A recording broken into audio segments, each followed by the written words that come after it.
करते हैं। सरस्वती नमस्तुभ्यं वरदे कामरूपिणी विद्यारंभं करिष्यामि सिद्धिर्भवतु मे सदा।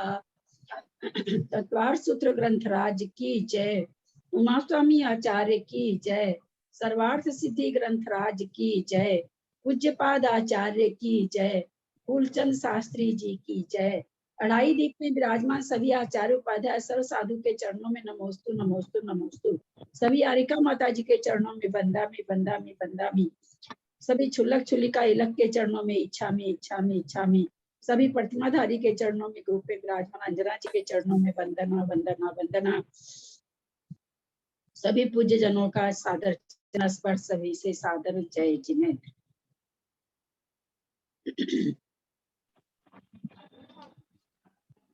हम लोग तत्वार्थ सूत्र का उमा स्वामी जी के द्वारा जो रचा गया तत्वार्थ सूत्र है संस्कृत में, उसका पूज्य पादाचार्य के द्वारा संस्कृत टीका का स्वाध्याय कर रहे हैं। इसका हिंदी रूपांतर फूलचंद शास्त्री जी ने किया है। स्वाध्याय करते हुए हम लोग 8वें अध्याय में आ गए हैं। 8वें अध्याय का 5वां सूत्र होगा। मोक्ष मार्ग से नेतारम वेतारम कर्म भूभृताम ज्ञातारम विश्व तत्त्वानां वंदे तद्गुण लब्धये मिथ्या दर्शना विरति प्रमाद कषाय योगा बंध हेतुः सकसायत्वा जीव कर्मणो योग्यान पुद्गला न दत्ते स बंध प्रकृति स्थिति अनुभव प्रदेशास्तद विधयः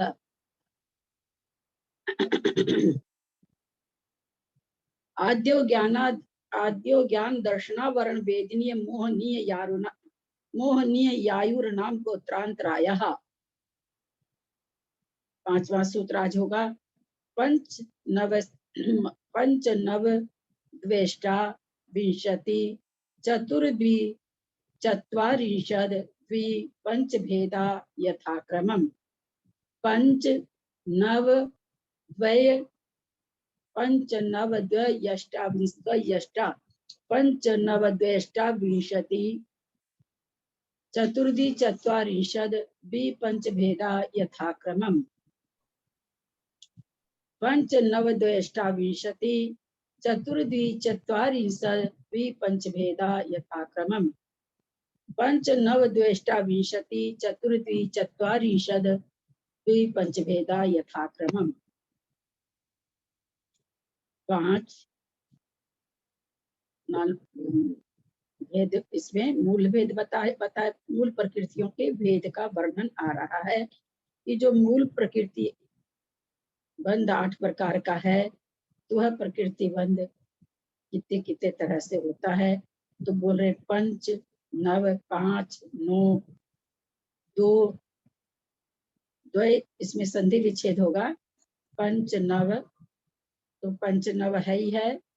द्वि प्लस अष्टाविंशति, द्वि प्लस अष्टाविंशति।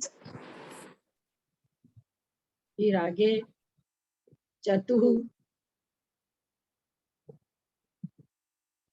द्वि चत्वारिंशद एक साथ आएगा, चतुः अलग हो जाएगा। द्वि चत्वारिंशद, फिर द्वि पंचभेदा यथाक्रमम्। पंच नव द्वि अष्टाविंशति चतुः द्वि चत्वारिंशद द्वि पंचभेदा यथाक्रमम्। किस तरह से संधि अलग अलग हो रहे हैं, संख्याएं किस तरह से अलग अलग हो रही है। पहले पंच है, फिर नव है, फिर द्वि है, फिर अष्टाविंशति है, फिर चतुः है, अकेला चतुः है, फिर द्वि चत्वारिंशद है, फिर द्वि है, फिर पंच है। यथाक्रम माने क्रम पूर्वक लगा लें।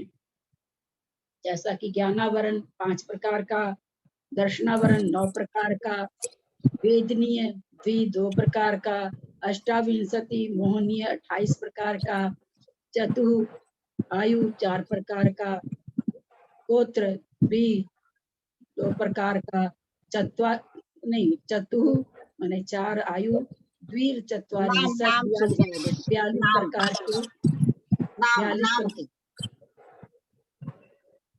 42 प्रकार की नाम प्रकृति, द्विचत्वारिंशद 42, फिर 2 गोत्र, फिर 5 अंतराय। इस तरह से कह रहे यथा करके संख्या लगा लें। संस्कृत पढ़ें।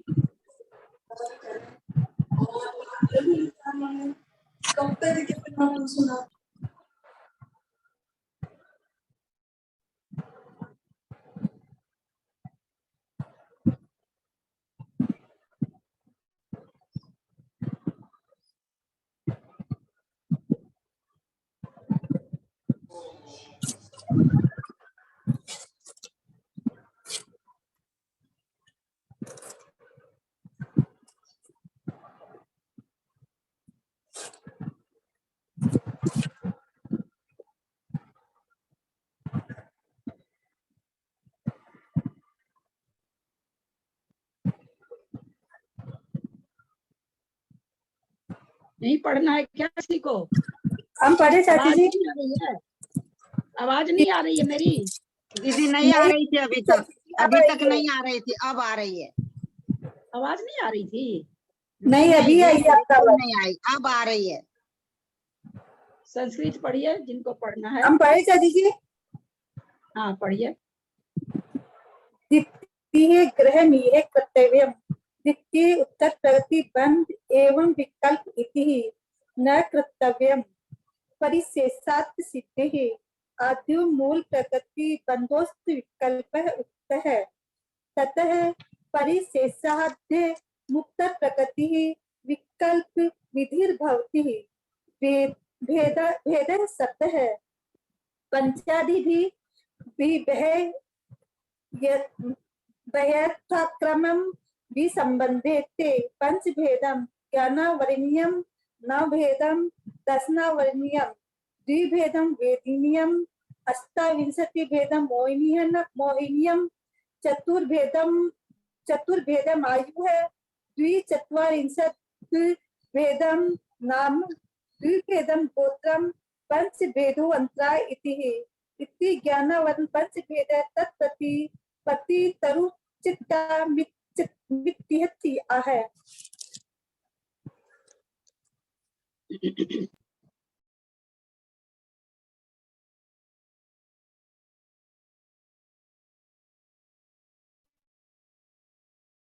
आवाज नहीं आ रहा चाची जी आपका। 8 मूल प्रकृतियों के अनुक्रम से 5, 9, 2, 28, 4 और 4, 42, 2 और 5 भेद हैं। शंका, यहाँ द्वितीय पद का ग्रहण करना चाहिए जिससे मालूम पड़े कि द्वितीय उत्तर प्रकृति बंध कितने प्रकार का है। समाधान नहीं करना चाहिए क्योंकि पारिशेष न्याय से उसकी सिद्धि हो जाती है। ये यहाँ पर कह रहे हैं कि यहाँ पर आपको ऐसे कहना चाहिए था, ये 8 मूल प्रकृति है, फिर उसके दूसरे भेद इस प्रकार के हैं, आपको ऐसा लिखना चाहिए था। तो आचार्य उत्तर दे रहे हैं कहीं भी जरूरत नहीं थी क्योंकि पारिशेष न्याय से यह सिद्धि हो जाती है। पारिशेष न्याय जैसे किसी कमरे में 100 आदमी बैठे हों, उसमें 60 गोरे हों, 40 काले हों, कोई कहे इसमें से गोरे आदमी निकल गए, तो पारिशेष न्याय यह कहता है यह बोलना जरूरी नहीं है कि अब उसमें 40 आदमी काले बचे हैं। जब हम जान रहे थे कि उसमें 60 और 40, 60 गोरे हैं, 40 काले हैं, अब हमने देखा 60 गोरे आदमी निकल गए, तो अपने आप ही उसका हो गया कि 40 आदमी काले वाले बचे हैं। तो उसी तरह से जब हमने 8 मूल प्रकृतियों का पहले ही कह दिया कि मूल प्रकृति 8 प्रकार की होती है, ये पारिशेष न्याय से हो गया कि भाई उन 8 प्रकृतियों के भेद कौन से हैं, इसलिए दूसरा भेद कहने की जरूरत नहीं थी। ऐसा यहाँ पर समाधान दे रहे हैं। पारिशेष न्याय से उसकी सिद्धि हो जाती है। आदि का मूल प्रकृति बंध 8 प्रकार का कह आए हैं, इसलिए पारिशेष न्याय से ये उत्तर प्रकृति बंध के भेद समझने चाहिए। भेद शब्द 5 आदि शब्दों के साथ यथाक्रम से इस संबंध को प्राप्त होता है। यथा 5 भेद वाला ज्ञानावरण, 9 भेद वाला दर्शनावरण, 2 भेद वाला वेद, 28 भेद वाला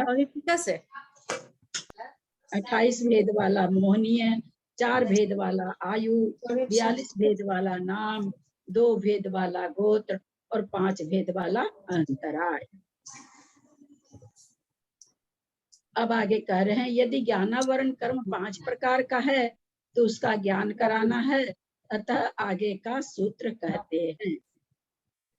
कुछ इसमें किसी को पूछना है या आगे चलें?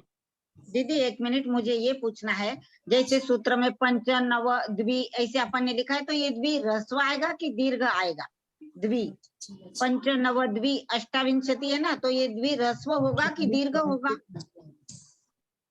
द्वि क्या होता है? द्वि कैसे लिखते हैं? द्वितीय में द्वि तो हर से छोटी मात्रा लिखते हैं ना।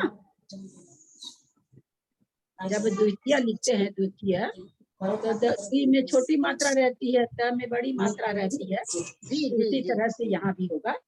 हाँ वही पूछ रही थी, क्योंकि यहाँ आगे अष्टाविंशति है ना, और निकल रहा था ना, इसलिए पूछा दीदी। दीदी पेज नंबर एक बार बताइए ना please. Page number 297। Suparna Kumbha যদি কতদিনে কাজে রাখি সে একটু বলুন। आगे चलें या ये कुछ पूछना है? पारिशेष न्याय से पारिशेष न्याय अभी आप देरी से आए क्या अंजना जी? हाँ अभी बैठी हूँ मैं। हाँ अच्छा, না না আরে ও পারে না। हाँ, म्यूट कर लें না प्लीज। না ও কাজ করে না, খুব বেশি কাজও করতে পারে না যে করে।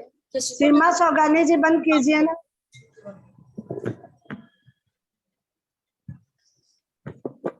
पारिशेष न्याय हम लोग कहाँ कब किस समय से जान रहे हैं? कोई ये बताएगा क्या? अपने स्वाध्याय में किस समय से पारिशेष न्याय आ रहा है?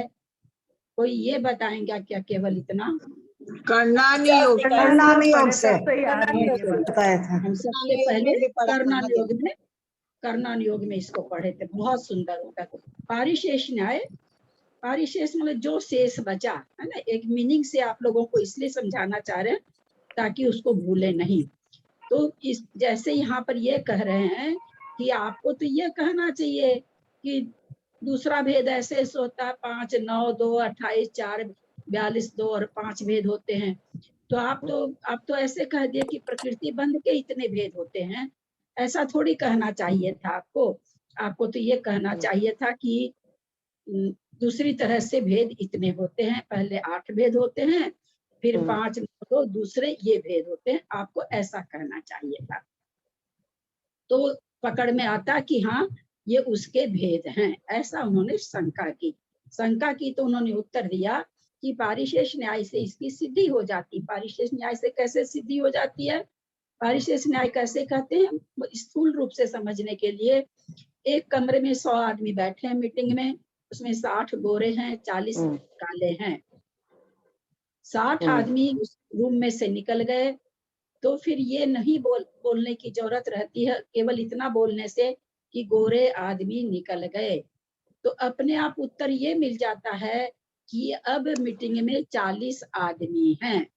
हमको बताना नहीं पड़ता है कि 40 आदमी हैं, क्योंकि पहले से ही पता था कि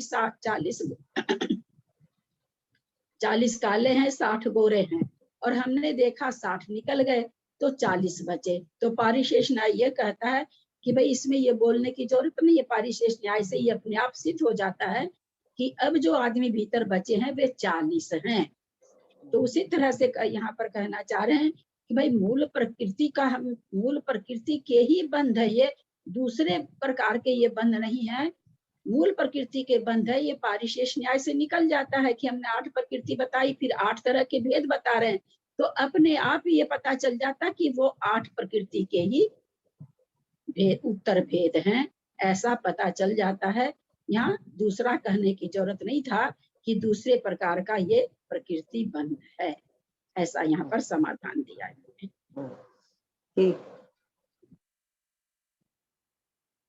जब पता नहीं हाथ कैसे टच हो जाता है। 1 मिनट भाई।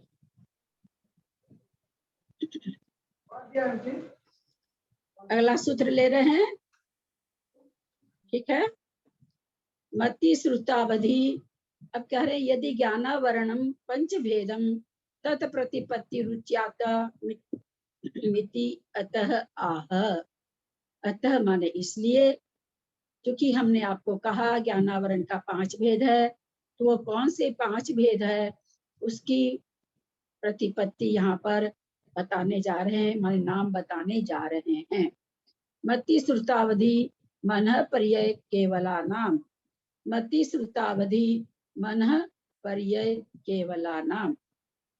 तो कह रहे 5 भेद कौन कौन से हैं, तो कहते हैं मति, श्रुत, श्रुत प्लस अवधि, मति, श्रुत, अवधि, मनः पर्यय और केवल।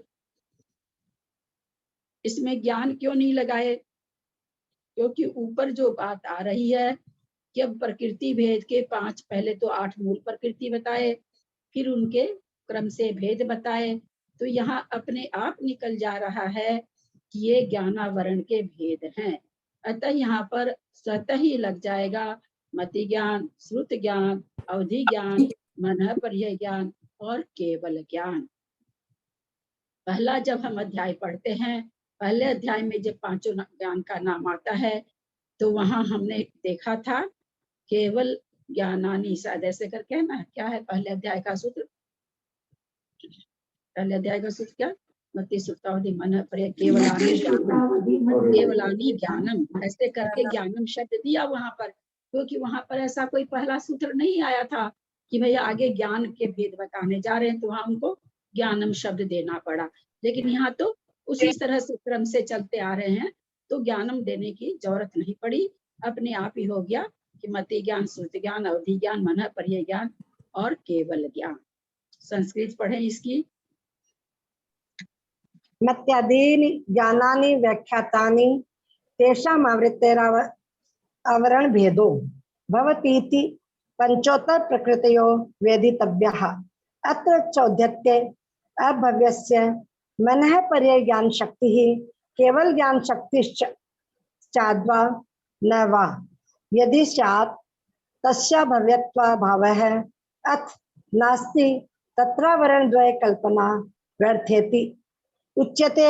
आदेश वचनान्न दोषः द्रव्यार्था देशान मनः पर्याय केवल ज्ञान शक्ति संभव है। पर्यायार्था देशा तच्छक्त्या भाव है। अध्यव्यम भव्या भव्य विकल्पो नोपपद्यते है उभयत्र तच्छक्ति सद्भावात् न शक्ति भावा भावापेक्षया भव्या भव्य विकल्प इत्युच्यते। कुत स्तरीय व्यक्ति सद्भावापेक्षया सम्यक दर्शनादि भी व्यक्तिर्यस्य भविष्यति स भव्य है। यस्य तु न भविष्यति सो भव्य इति कनकेतर पाषाणवत् आह उक्तो ज्ञानावरणोत्तर प्रकृति विकल्प है। इदानीं दर्शनावरणस्य वक्तव्य इत्यत आह।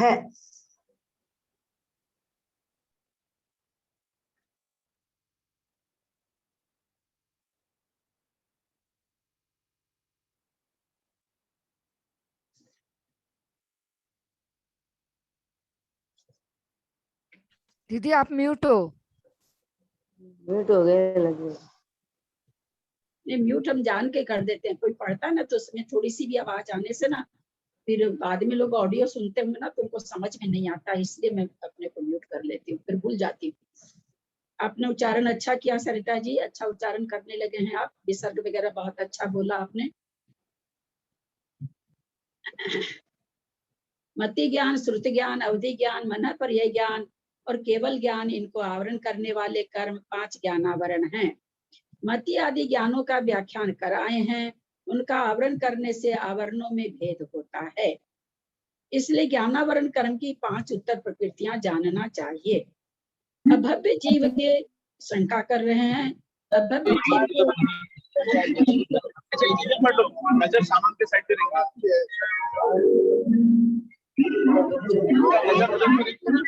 जेठी भाई साहब खुला रह गया आपका।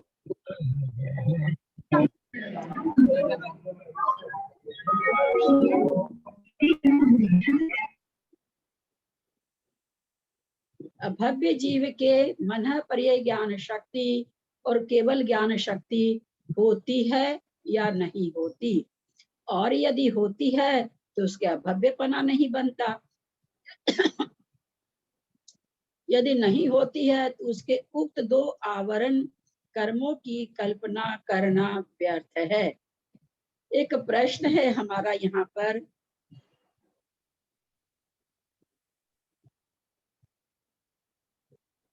अभव्य जीव के, यहाँ से यह निकलता है, इनकी शंका से यह निकलता है कि अभव्य जीव को अवधि ज्ञान हो सकता है। इन्होंने जो शंका जताई है केवल मन पर्याय ज्ञान और केवल ज्ञान के लिए जताई है। देखें आगे आचार्य क्या कहते हैं। क्योंकि अभव्य के अवधि ज्ञान नहीं हो सकता, विभंगा अवधि होता है, और विभंगा अवधि मनुष्यों में तो अवधि ज्ञान पूर्वक ही होता है, देव और नारकियों को हो सकता है। बिल्कुल देव और नारकी को, अभव्य को भी, चूंकि वो भव प्रत्यय है, देव यहाँ समझे, जो शंका मेरी आई, मेरे को उत्तर उसका आ गया। मेरी यहाँ शंका ये आई कि यहाँ पर अवधि ज्ञान क्यों नहीं दिया उन्होंने, क्योंकि अभव्य को अवधि ज्ञान तो हो नहीं सकता, अगर होता तो विभंगा अवधि होता, अवधि ज्ञान तो होता नहीं, फिर यहाँ पर क्यों नहीं दिया। तो अवधि ज्ञान सामान्यतः अवधि ज्ञान के हिसाब से दिए हैं यहाँ पर, और वह अवधि ज्ञान मनुष्य त्रियंचों को तो जहाँ तक मुझे याद है पहले अवधि ज्ञान होता है। अवधि ज्ञान से जब संक्लेश परिणाम होते हैं, मिथ्यात्व में आता है, तो वही अवधि ज्ञान विभंग अवधि हो जाता है, जहाँ तक मेरा पढ़ा हुआ याद आ रहा है। परंतु देव और नारकी तो अभव्य हो या भव्य हो, उनका अवधि ज्ञान भव प्रत्यय है, अतः उनको होता ही है। यही कारण है कि यहाँ पर अवधि ज्ञान को नहीं लिया गया है। सामान्य अवधि ज्ञान को, यहाँ विभंग और अवधि ज्ञान को अलग नहीं करके सामान्य अवधि ज्ञान की बात है। और आगे कुछ लिखे होंगे आचार्य, तो अपन देखते हैं। यदि होती है तो उनके अभव्यपना नहीं बनता, और यदि नहीं होती है तो उसके उक्त दो आवरण कर्मों की कल्पना करना व्यर्थ है। जब हो ही नहीं सकता उसको, तो आवरण ऐसा कहने की क्या जरूरत पड़ी है। तो कहते हैं समाधान, आदेश वचन होने से कोई दोष नहीं है। अभव्य के द्रव्यार्थिक नय की अपेक्षा मन पर्याय ज्ञान और केवल ज्ञान शक्ति पाई जाती है। द्रव्यार्थिक नय मतलब आत्मा जीव द्रव्य है, और जीव द्रव्य में सारे ज्ञान पाए जाते हैं। तो उस हिसाब से सभी जीव में, चाहे वो जीव कोई भी हो, एक इंद्री हो, निगोध हो, सभी में ये पांचों ज्ञान की शक्ति तो है ही है। निगोध में भी है ही है, अभव्य में भी है, क्योंकि ये पांचों शक्ति किसमें पाई जाती है, द्रव्य में पाई जाती, जीव द्रव्य में पाई जाती है। और जीव द्रव्य तो चाहे अभव्य है चाहे भव्य, दोनों ही है। ऐसा नहीं है कि जो अभव्य है उसकी आत्मा कुछ अलग प्रकार की है, उसकी आत्मा का आकार कुछ अलग प्रकार का है, या उसकी आत्मा का रंग रूप कुछ अलग प्रकार का है, ऐसा नहीं है। दोनों की ही आत्माएं एक जैसी है। अतः यहाँ पर कह रहे हैं द्रव्यार्थिक नय की अपेक्षा मन पर्याय ज्ञान केवल ज्ञान की शक्ति पाई जाती है, पर पर्यार्थिक नय की अपेक्षा उसका अभाव है। पर्यायार्थिक नय की अपेक्षा उसका अभाव है। इसका क्या मतलब हुआ? मैं बताऊं, क्योंकि पर्यायार्थिक नय से तो सातवें आठवें गुण स्थान करती मुनियों को ही होगा, मना पर्याय ज्ञान। छठे गुण स्थान का मुनि को ही हो सकता है ना। अब अभी तो वहां तक कैसे पहुंचेगा? पर्याय में तो द्रव्य लिंग से पुरुष होना जरूरी, और फिर मुनि पद प्राप्त करना जरूरी, फिर होगी मना पर्याय और केवल ज्ञान का। नहीं, अभी तो अवधि ज्ञान की बात है। हाँ, तो वही तो अवधि बात ज्ञान की बात थोड़ी चल रही है। मना पर्याय ज्ञान और केवल ज्ञान का हाँ तो बोलिए लब्धि विजय रूप जी। से हाँ बोलिए। जी दीदी प्रणाम। मैं ये बोल रही हूँ कि उनमें यहाँ बताया है जैसे कि उनमें शक्ति रूप से तो है लेकिन व्यक्तता नहीं होगी पर्यायार्थिक नहीं से। वो इसलिए क्योंकि मन पर्याय ज्ञानी एकदम विशुद्ध चारित्र के धारी होते हैं और वो यानी अभव्य जीव उतना विशुद्ध चारित्र नहीं धारण कर सकता। भले ही वो मुनि बन जाए, मुनि बनते ही है अभव्य भी, लेकिन इस प्रकार के विशुद्ध चारित्र वाले नहीं बनेंगे। इसलिए वो यहाँ शक्ति रूप से ही दिया, व्यक्त रूप से नहीं दिया। यहाँ चारित्र को घटाने की जरूरत नहीं है। चारित्र तो बहुत आगे जाके आता है। सीधी सी बात है, अभव्य को सम्यक दर्शन ही नहीं होगा, इसलिए उसको दोनों ज्ञान हो ही नहीं सकता। क्योंकि मुनि पद तो तभी कहलाता है ना जब सम्यक तो हो तब। उसके बिना मुनि पद थोड़ी कहलाता। मुनि पद मतलब सम्यक के बहुत साथ। दूसरी चीज यहाँ पर्यार्थिक नय का मतलब हुआ कि पर्याय से, माने यह मना पर्याय ज्ञानी जीव है, यह केवल ज्ञानी जीव है, ऐसी पर्याय प्रकट करने की शक्ति होना। ऐसी पर्याय प्रकट करने, कैसी पर्याय?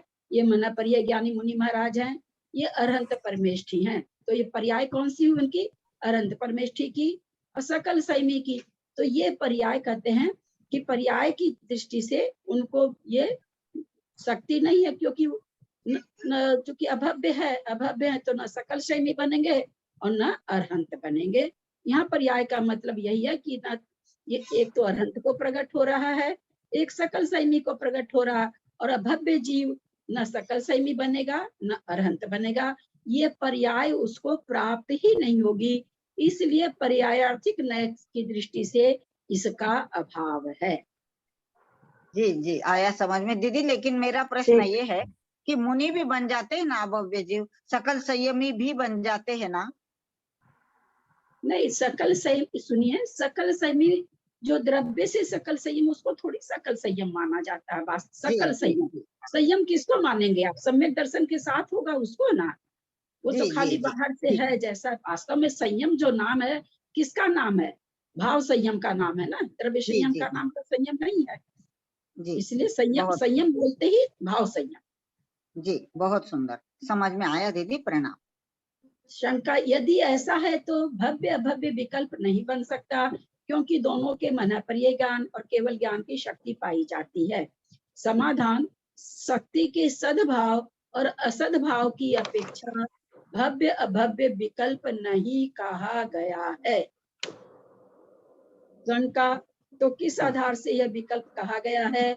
समाधान, व्यक्ति की सद्भाव और असद्भाव की अपेक्षा यह विकल्प कहा गया है। कौन व्यक्त कर सकता है इसको, कौन व्यक्त नहीं कर सकता है, उसके कारण यह विकल्प बना है, न कि शक्ति की अपेक्षा बना है।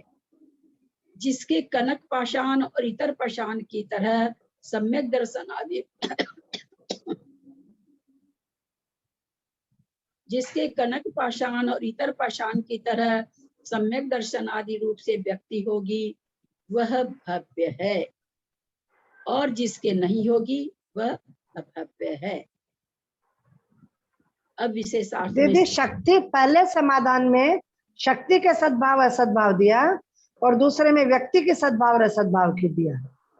हाँ, तो प्रश्न जब करे ना कि आप तो भव्य अभव्य बना ही नहीं सकते हो, जब आप कह रहे हो शक्ति दोनों में है, तो फिर काहे का भव्य और काहे का अभव्य?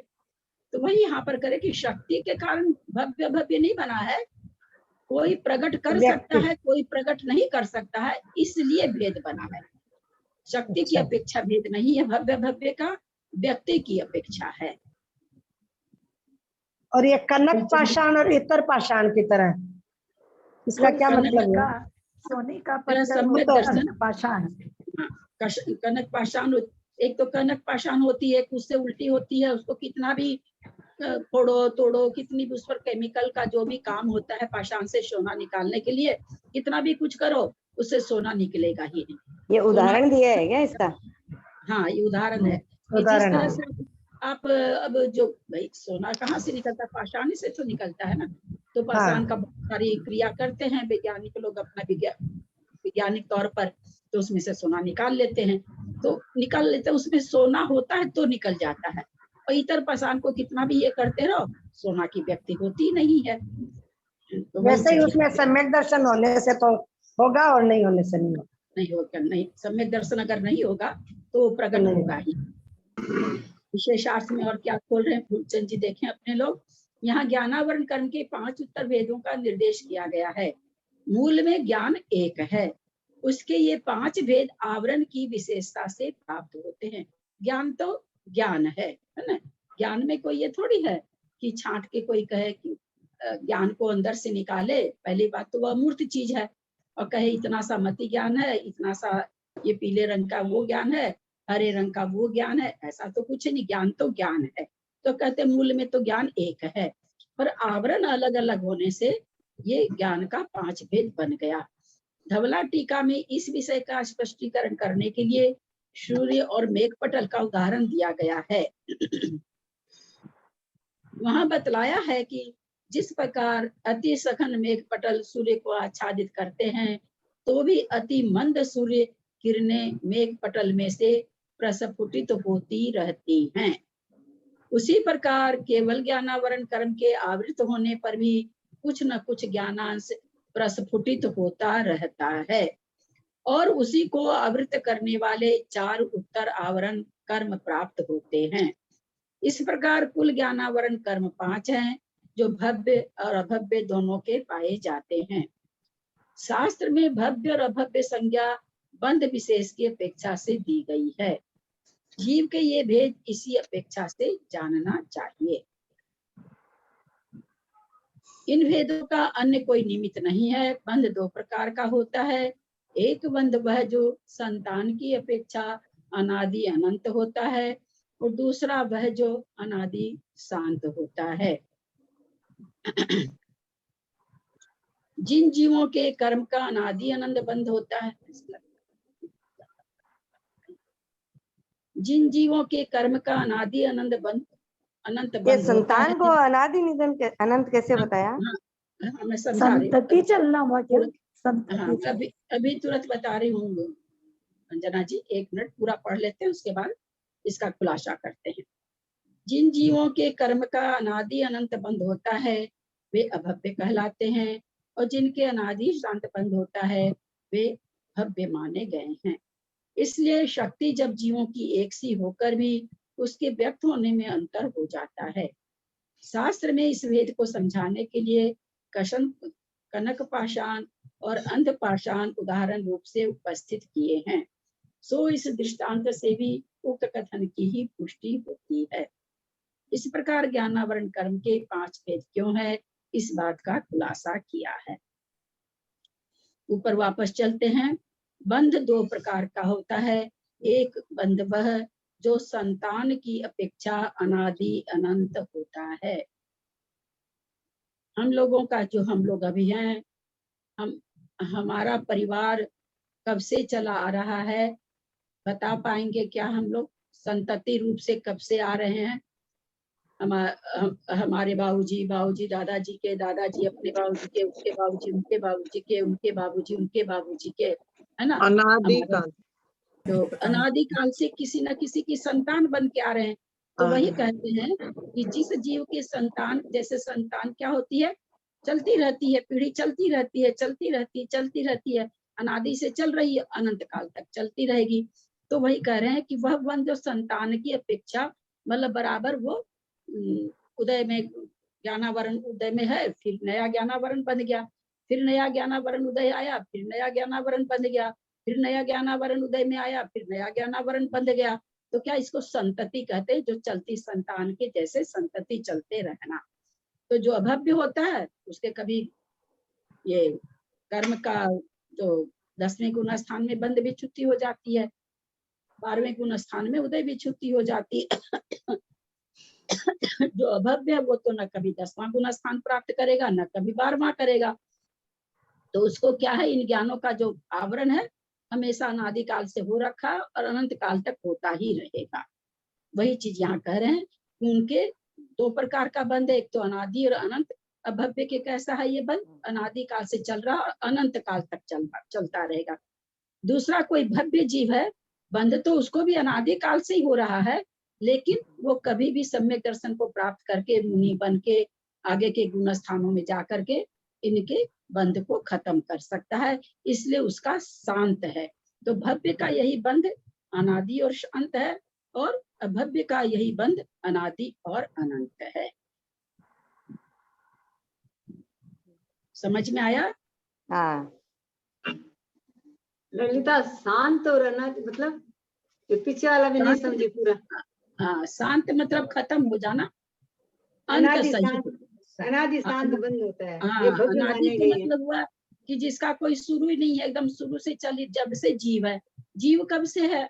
नया जीव तो कोई बनता नहीं है। जितने भी जीव हैं, सिद्ध से लेकर के निगोजिया जीव तक जितने हैं उतने ही है, नए जीव कोई नहीं बनते हैं। कि कभी भी कुछ मिला, 2-4 तत्व मिले, एक जीव की आत्मा की उत्पत्ति हो गई। अपने यहाँ ऐसा नहीं माना जाता कि कोई नया जीव बनता है। तो जितने जीव है उतने ही जीव है। उसमें कुछ जीव अभव्य हैं, कुछ और थोड़े से अभव्य हैं, और ज्यादा जीव अभव्य हैं। तो अनादि मतलब अनादि से जीव है, और जो अभव्य जीव है या भव्य जीव है, दोनों के ही हम लोग मान लो सब कोई भव्य हैं। हमारे ज्ञानावरण का उदय नहीं है क्या? ज्ञानावरण का उदय है ना, तो कब से चल रहा है? अनादि काल से चल रहा है।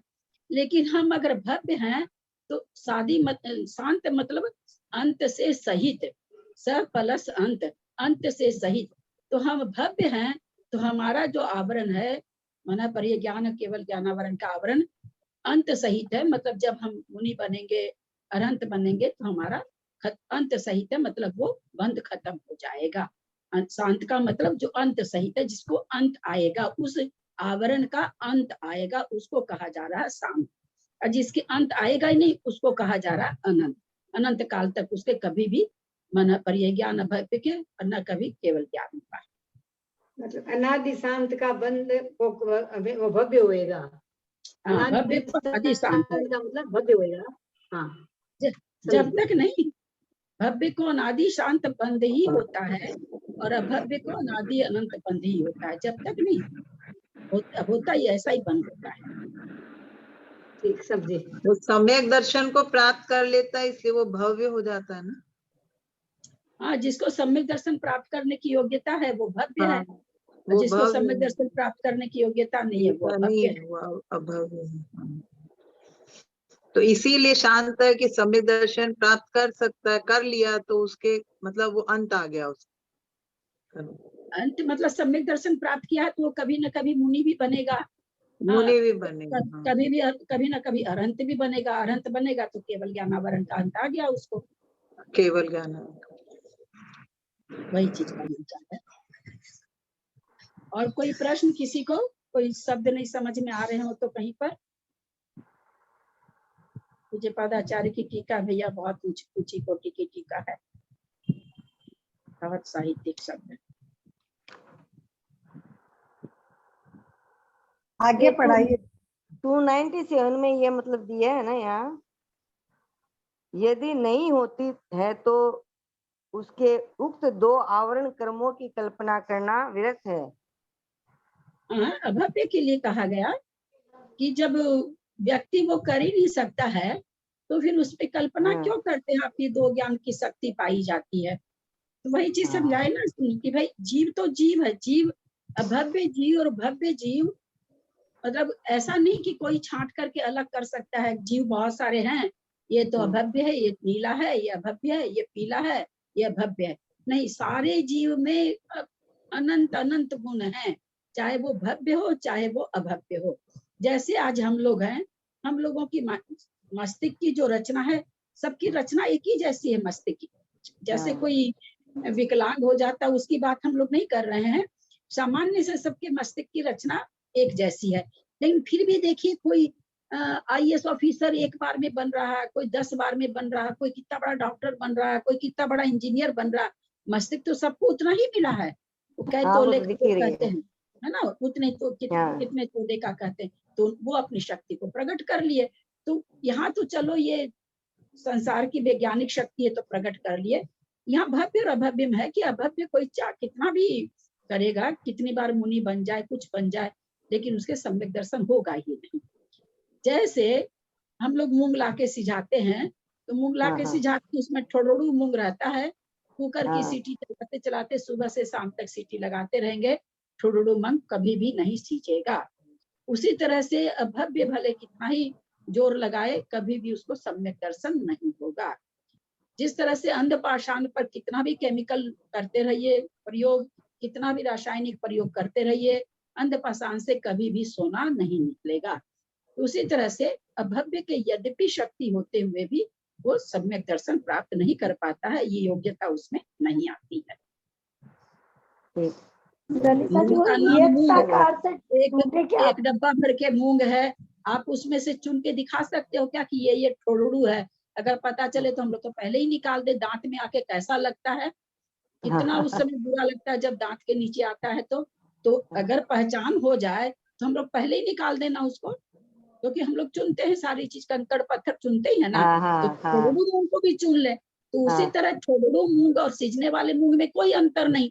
तो उसी तरह से भव्य भव्य जी में कोई अंतर नहीं है, तो उससे कह दिया जाए तो अंतर क्या है? सम्यक दर्शन प्राप्त करने वाली योग्यता से अंतर है।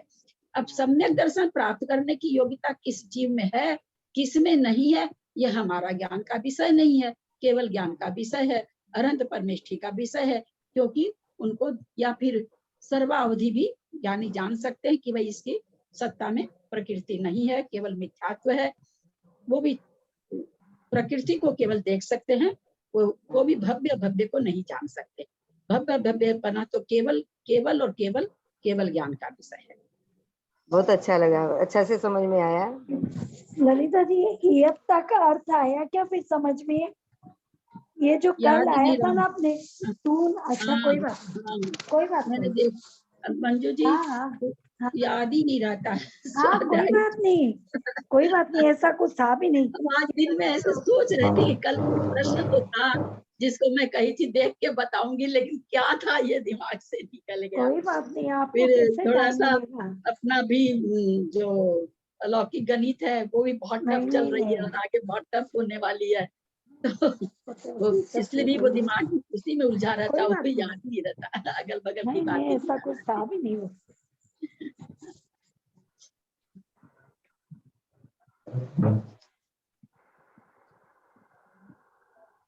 कितना समय हो रहा है? 43। आप लोग उच्चारण कर लीजिए, 17-18 मिनट बाकी है।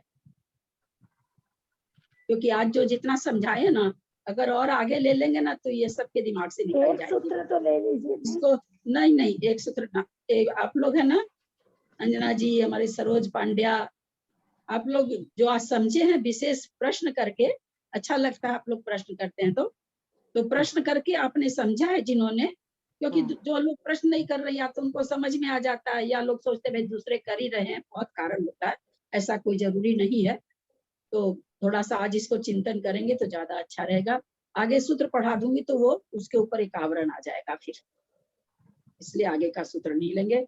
आप लोग कहाँ तक क्या उच्चारण हुआ है आप लोग उच्चारण करेंगे। मुझे याद नहीं रहता है कौन किया है, कहाँ तक हुआ है, ये आप लोग ये सब चीज संभालिए, मैं इतना नहीं संभाल पाऊंगी, मेरे बस का चीज नहीं है इतना संभाल पाना।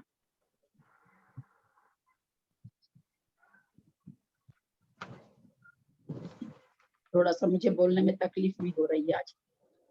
छठी अध्याय का करूं, मैंने नहीं किया था छठी अध्याय का। कौन सी अध्याय चल रही है पता नहीं, मुझे नहीं पता आप लोग वाली। 5वीं का तो छठी अध्याय बाकी है, छठी अध्याय बाकी है, छठी अध्याय।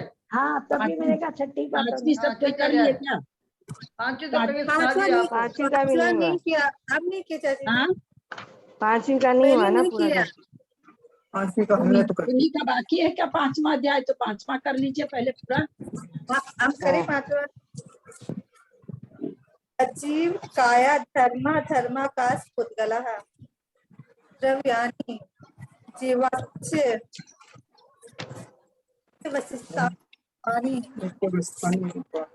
रूपेण पुद्गलः आकाशादि द्रव्याणि निष्क्रियाणि च असंख्ये प्रदेशा धर्मिक जीवानां आकाशस्य अनन्तः संख्याश्च पुद्गलानां नानु लोकाकाशे वगाः धर्मा धर्मयो कृत्समि एक प्रदेशादिषु भाज्ये पुद्गलानाम् असंख्ये भाग्यादिषु जीवानां प्रदेशसंहार विसर्पाभ्यां प्रतीकवत् गति स्थित्य ग्रहो धर्माधर्मयोरुपकारः आकाशस्य वगः है सब शरीर कोई वाण सुनेंगे, जो गलती होगा आप लोग बताएंगे।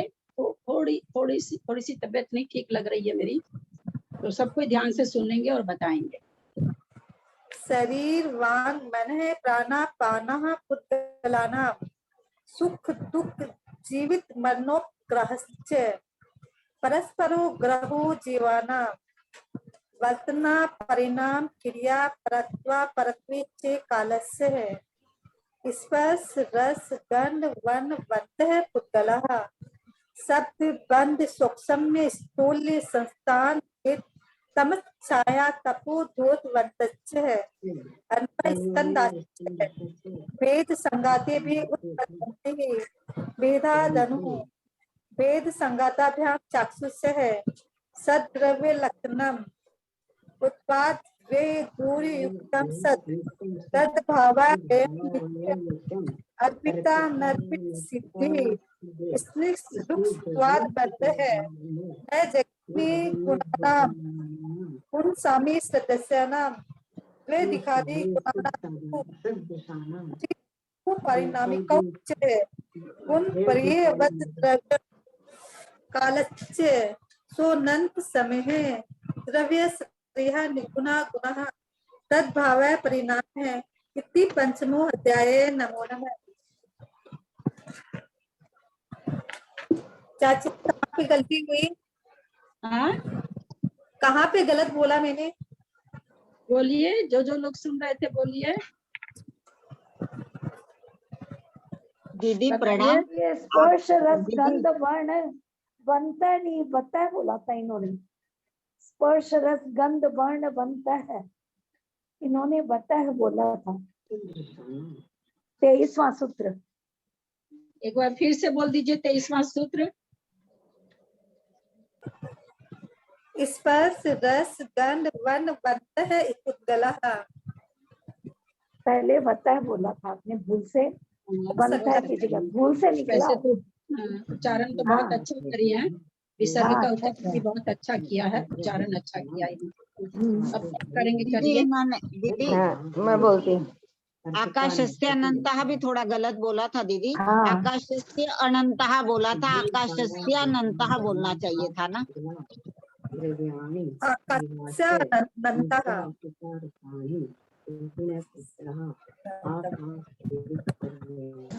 फिर तो से मैं बोलिए बोलूं? आप, फिर से एक मिनट, फिर से बोलिए। आप कुछ गलत बोल रही हैं, शायद सुनने में थोड़ा अटपटा लग रहा है। आकाशस्य अनन्तः। हाँ, आकाशस्य अनन्तः, ठीक है। हाँ बोलिए आप, अंजना जी बोलिए। हाँ, अजीव काया धर्मा धर्मा कास पुद्गलः द्रव्याणि जीवाश्च नित्यावस्थितान्य रूपाणि रूपेण पुद्गलः आकाशदे द्रव्याणि निष्क्रियाणि च असंख्या प्रदेशा धर्मा धर्मक जीवानाम आकाशनन्तः संख्या संख्याश्च पुद्गलानां नानो लोकाकाशे वगः धर्मा धर्मयोः कर्तसने एक प्रदेशादिषु भाज्य पुद्गलानाम् असंख्ये भागादिषु जीवानां प्रदेश संहार विस्प्रयाभ्याम प्रदीपवत गति स्तुतु प्रग्रहो धर्मा धर्म योरुपकार है आकाश्या वगः शरीरवाण मनः प्राणापाना पुद्गलानां सुख दुख जीवित मरणो प्रग्रहश्च परस्प्रग्रहो जीवानां वर्तना परिणाम क्रिया परत्वा परत्वे च कालस्य स्पर्शन रस गंध वर्णवन्तः पुद्गलः शब्द वंद सूक्ष्म स्थूल संस्थान भेदस तमच्छायात पोदोत्वन्तश्च अणवः स्कन्धाश्च है संगातेभ्यः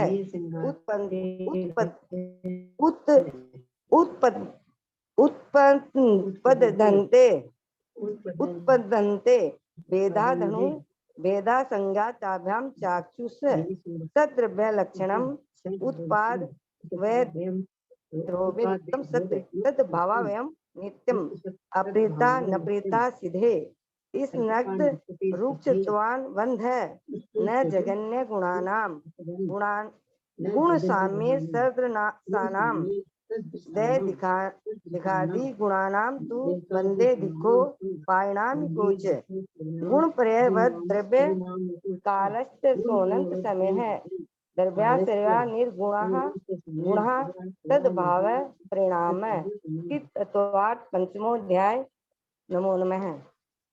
पहले से तो बहुत ठीक हुआ, लेकिन अभी भी थोड़ा गलत तो आ रहा है ना? थोड़ा सा 8वें 9वें सूत्र में थी एक बार 24वां इनको ठीक से करवा दीजिए, वो तो अच्छा 8वां रहेगा। 9वां भी थोड़ा 8वां 9वां हाँ असंख्या प्रदेशा धर्मा धर्मक जीवानाम धर्मैक धर्मैक जीवानाम हाँ धर्मा धर्मेक जीवानाम धर्मा धर्मेक जीवानाम आकाशः नन्तः आकाशस्य नन्तः एक अंजना मौसी आप 24 भी बोलिए वापस 24 हाँ शब्द बंद सूक्ष्म स्थूल संस्थान वेदतम छायात पोदोत्वन्तश्च शब्द बंध सौक्षम्य स्थौल्य संस्थान भेद तमश्छाया तपोद्योतवन्तश्च शब्द बंद सौक्षम्य स्थौल्य स्थौल्य संस्थान भेद तमश्छाया तमश्छाया तपोद्योतवन्तश्च तपोद्योतवन्तश्च डॉक्टर मुन्नी जैन हम कौन लोग है भाई? तो आपका वीडियो तो ऑफ है। सूक्ष्म बोलते हैं, सूक्ष्म थोड़ी होता है, सूक्ष्म क्षय भी आता, मैं भी आता। सूक्ष्म हाँ हाँ सूक्ष्म आप हाथ मैं बोलूं दीदी? मैं बोलूं देखें। हाँ बोलना है, बोलिए। जय जिनेन्द्र, सादर प्रणाम। अजीव काया धर्मा धर्माकाश उद्गला द्रव्याणि जीवाश्च नित्यावस्थितान्य रूपाणि रूपिणः उद्गलाः। थोड़ा सा आप लोग अब हाँ एक मिनट आप लोग जिनका उच्चारण बहुत अच्छा हो गया है, अब थोड़ा सा आप लोगों पर एक भार और दिया जा रहा है। अब थोड़ा उच्चारण और अच्छा करिए। कैसे अच्छा करना है?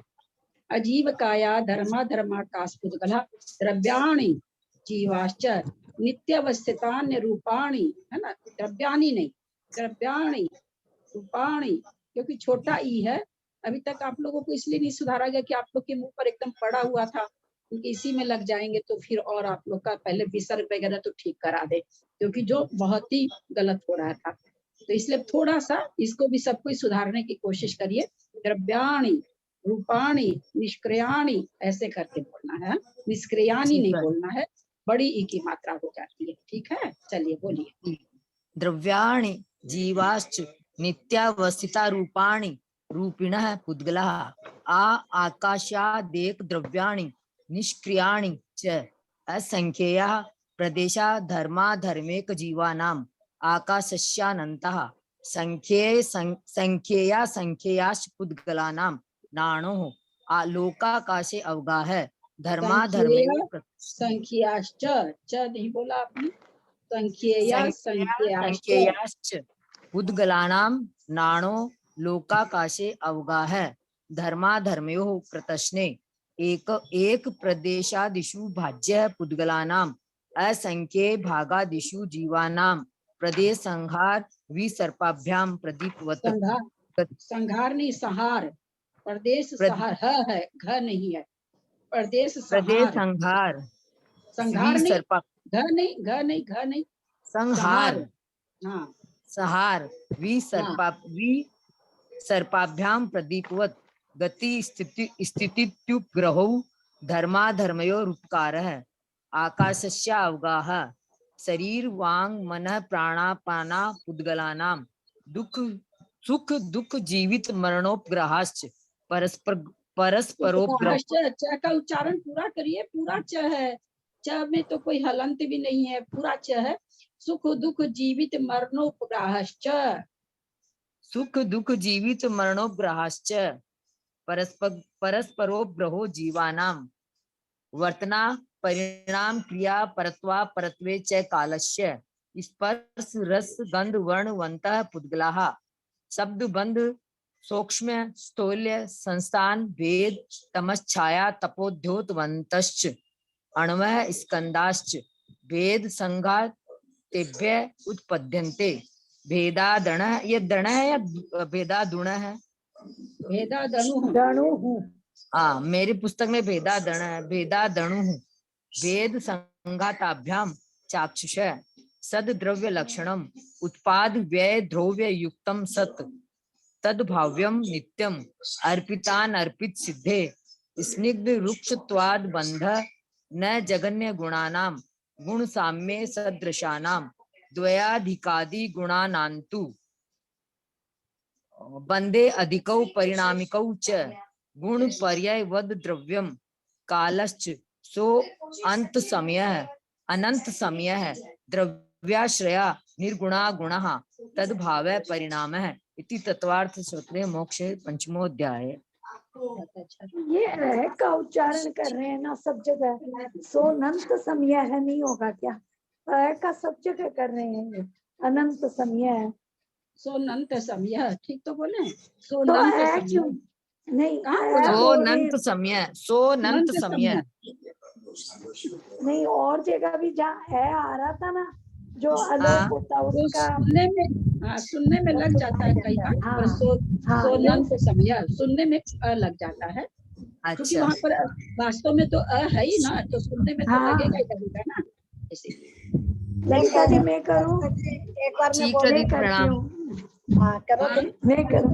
एक बार बोल रही हूँ कि अभी 8:20 पर है ना, वर्धमान सागर जी का महावीर जी से पहला प्रवचन आएगा आज। हाँ, क्या चीज? 8:20 पर टीवी पर वर्धमान सागर जी का ये चातुर्मास स्थापना के बाद का पहला प्रवचन टेलीकास्ट होगा अभी। हाँ, आया ना मैसेज। इस समय बोल तो रहे नहीं होंगे, रिकॉर्डिंग होगी। हाँ, रिकॉर्डिंग रिकॉर्डिंग अगर चातुर्मास स्थापना अपन ने नहीं देखी है तो अपन सुन सकते हैं। कौन से चैनल में आएगा? 3-4 चैनल में आएगा। टीवी नहीं चार्ज कराते हैं। ऐसे बोल दी कोई देखते हैं तो एक मालूम पड़ता है। और कोई है नहीं, ये भी नहीं चलाते। कौन सा चैनल बताया? अभी कौन सा आ चैनल है? जाएगा।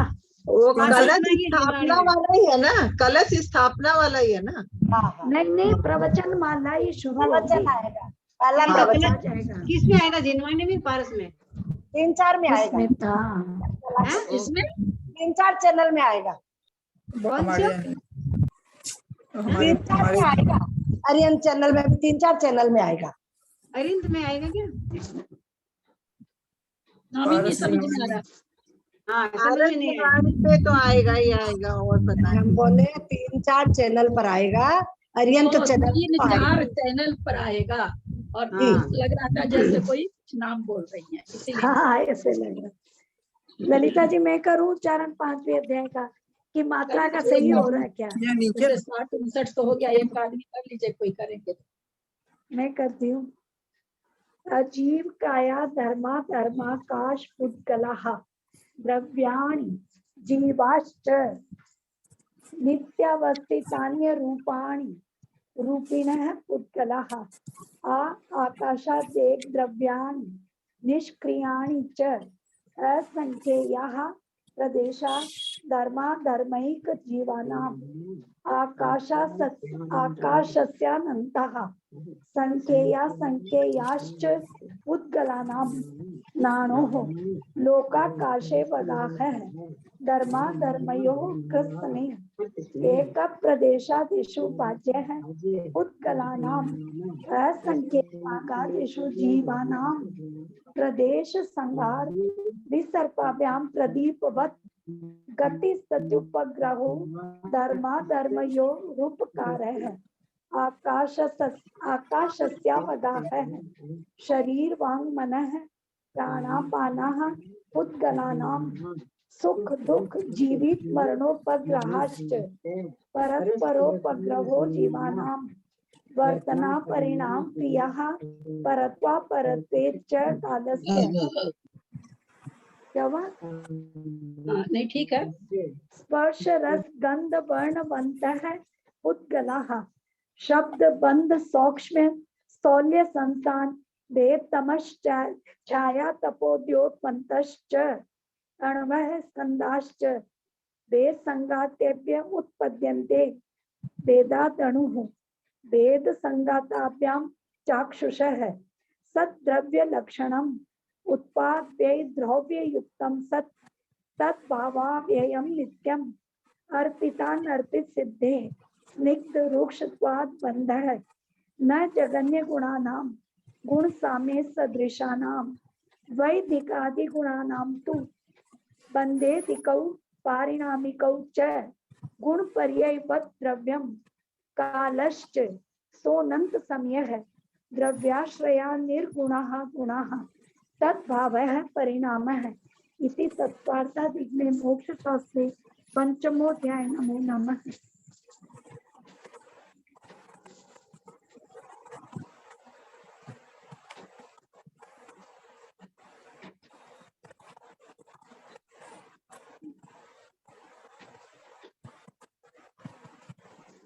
क्या ललिता जी बताइए गलती? हमारे में भी गलती निकली ठीक है क्या? नहीं बताइए निशा जी। नहीं ललिता जी बताइए। नहीं गलती तो कुछ नहीं थी। मैं जो बोल रही थी सो म्यूट था, आप लोग सुने भी नहीं।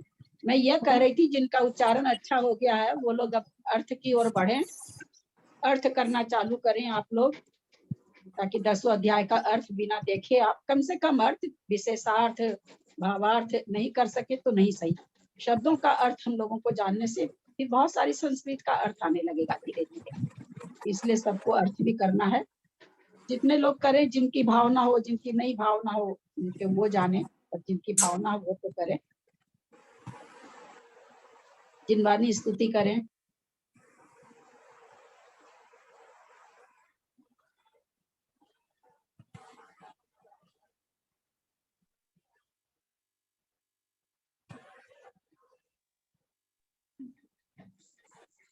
यदस्मात्रा पदवाक्यहीनं मया प्रमादाद् यदि किञ्चनोक्तं तन्मे क्षमित्वा विदधातु देवी सरस्वती केवल बोधलब्धिं। बोधिः समाधिः परिणाम शुद्धि स्वात्मोपलब्धि शिव सौख्य सिद्धि। चिंतामणिं चिंतित वस्तुदाने त्वां वन्द्यमानस्य ममास्तु देवी।